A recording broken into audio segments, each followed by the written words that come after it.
This is how you look when you haven't eaten any food at all for 21 days.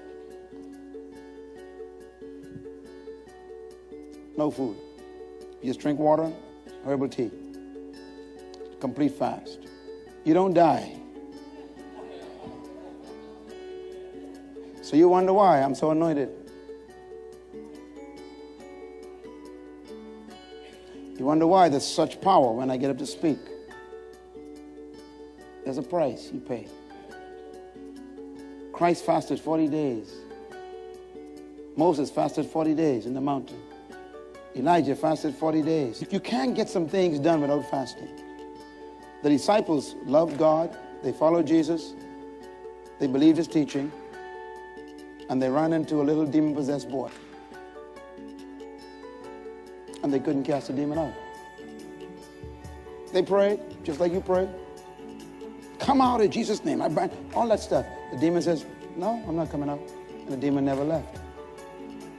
Christ, leaving the mountain, coming down the mountain after fasting, met them. And he says, what's going on? And a man came to Christ and said, I brought my boy to you, to your disciples, and they couldn't cast the demon out. And Christ didn't cast the demon out first. He first turned to them.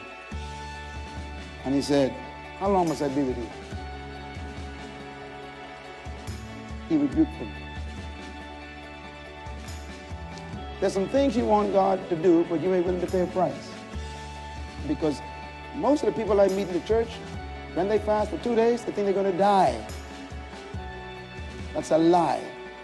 If you can't overcome the power of your belly, how can you overcome the power of a demon? So Jesus turned to the man and said, bring the boy to me.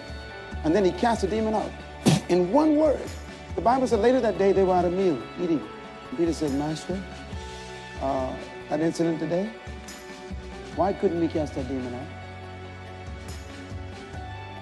And Christ quickly answered him. He said, oh, son,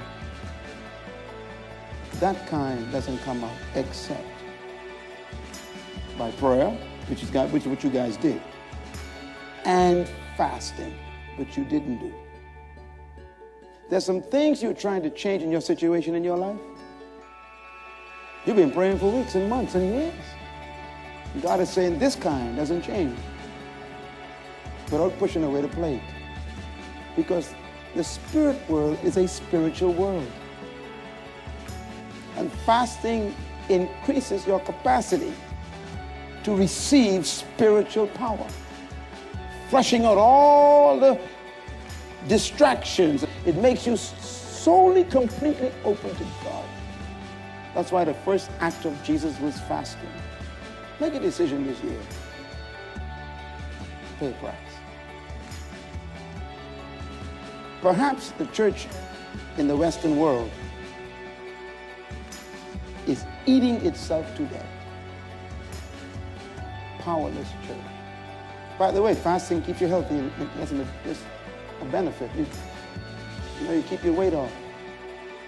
And you keep your heart right. And you keep your blood clean. Just side benefits of obeying God. And Christ never said, if you fast. He said, when you fast. In other words, he expects you to do it. Some of you have never fasted. So, I challenge you this year. Start. Get to know God in a way you never can on a full stomach.